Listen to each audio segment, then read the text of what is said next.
At certain times of the year, the farmer will be on the lookout for diseases that can affect his trees and crop. There are two main diseases that can affect deciduous fruit.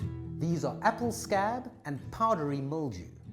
The most common and damaging disease for pears and apples is apple scab, which is also known as black spot. It's a fungal disease that causes a huge amount of trouble and can greatly affect production. Apple scab releases spores which attack the leaf as well as the fruit of apple and pear trees. The disease doesn't usually kill the tree, but can significantly reduce fruit yields and fruit quality. Apple scab attacks the tree in the spring. It needs wet conditions combined with the right temperatures to release the spores that float through the air and land on the plant. Those that land on fruit or leaves will embed into the surface and begin to grow. The main method of keeping this disease out of the orchard is to use a preventative program. When rain is forecast, the farmer will spray a fungicide onto the orchard using a mist blower behind a tractor just before the rain comes. The fungicide covers the entire tree. Wet leaves and fruit are the perfect growing medium for fungal spores.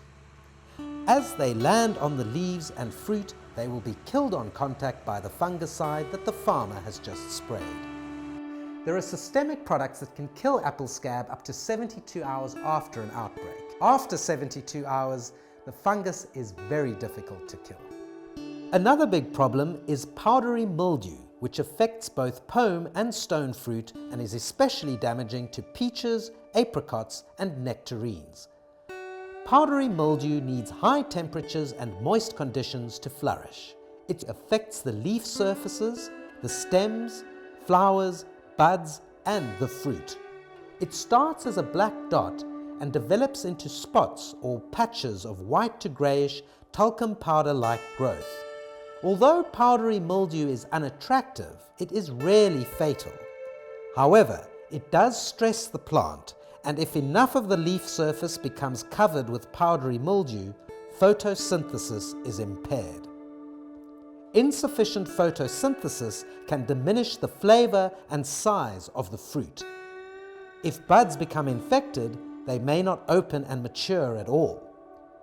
Powdery mildew is controlled by spraying a fungicide according to a spraying program from the start of blossom to the end of November. Usually spraying is done every 2 weeks. In peach, plum, and nectarine orchards, fruit dropped in the picking rows could rot and are perfect growing mediums for all types of fungus. Dropped fruit should be picked up immediately to prevent fungal growth. There are a few bacterial diseases that affect fruit trees. Apricots, plums, and peaches are more susceptible to bacterial diseases than any other fruit types. Bacterial diseases can be treated using antibiotics, which is illegal in most parts of the world. So the only way to prevent them is to build up the immune system in the tree by feeding and watering it well. Building up the tree's immune system will make it stronger and able to resist these bacterial diseases.